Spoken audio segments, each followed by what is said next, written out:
Okay, this is a bit of an interesting one today. You can see what I've got here, tracing pad. Remember when we were at school and you did tracing?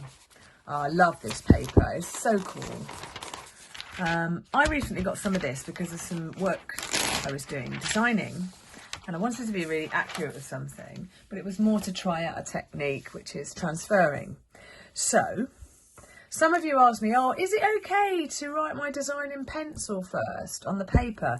Well, I find that you can get a problem with that. If you do your lines over the top and they don't quite match and then you rub it out, you can still see the pencil line. I think that takes something away from your work. So, much like I've told you to perhaps use scrap paper before, if you were doing some kind of design, just to do your design like this, you can see that it's very pale,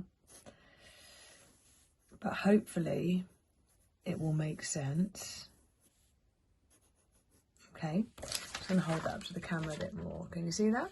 Your design.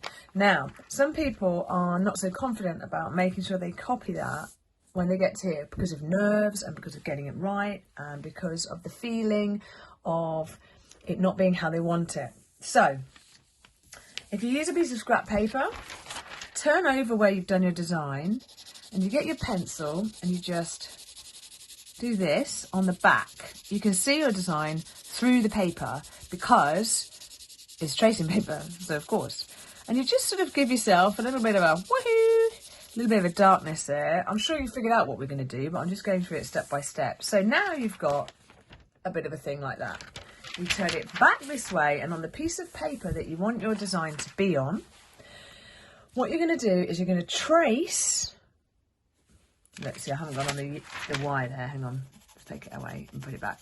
Right, you're going to trace your design once more onto where you want it on the piece of paper, like this, but much more firmly. Okay.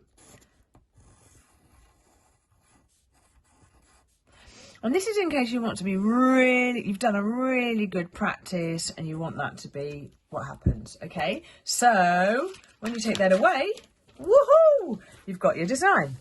So your design has now been transferred onto there, which means that the hardness of this pencil mark here is much easier to rub out when you want to, okay? So then, you're going to do some calligraphy over the top.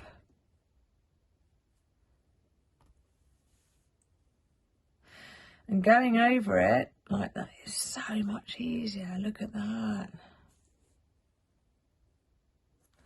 Even getting really crazy there. Now, actually, I've pretty much covered up all of the pencil marks there anyway. But in some cases, say like that one there, I've deliberately gone off it. But if you're doing it slowly, there's no reason why you would. To be honest, the slower you go, the more control that you actually have, I think. And then you can do your embellishments around and so forth. Now, one of the best rubbers to use, I found, is one of these because it has far more control than using one of these. This is a thick rubber and also you get marks on it from when you've rubbed stuff out before. Couple of tips on that. If you've reached for your eraser and it's got nasty, dirty marks on it, get your scrap paper again and just rub the rubber to rub off the dirty marks before you put it on your pristine piece of art, okay? And then you've got a clean rubber. You probably should never put your thumb mark on it because it could have grease on it. So, okay, and now it's clean and you can rub it out. However, always wait for 10 minutes or so before you start rubbing stuff out because you might smudge it. Also, I've got another brilliant device here which I want to share with you. This is amazing. This cost me about 10 quid, I think, on Amazon. And you can get refills for this bit here. And this is an electronic eraser. Check this out. It reminds me a bit of the dentist because you can hear the buzzing of it. It gives you control on a really fine way. It's really cool for when you're doing pencil sketching and you want to like rub out a highlight or something like that. But it's also very good. You just press this button here. Have you ever seen one of them before? How cool is that? Right, and that's it. So today, tracing transference, give it a whirl. I've got supplies of tracing paper here. If you've got young people in your household, they might already have tracing paper. It's very inexpensive online. Artists use it all the time. It's not true that doing tracing is cheating. It's just not true. It's a great way of being more accurate. Enjoy your calligraphy.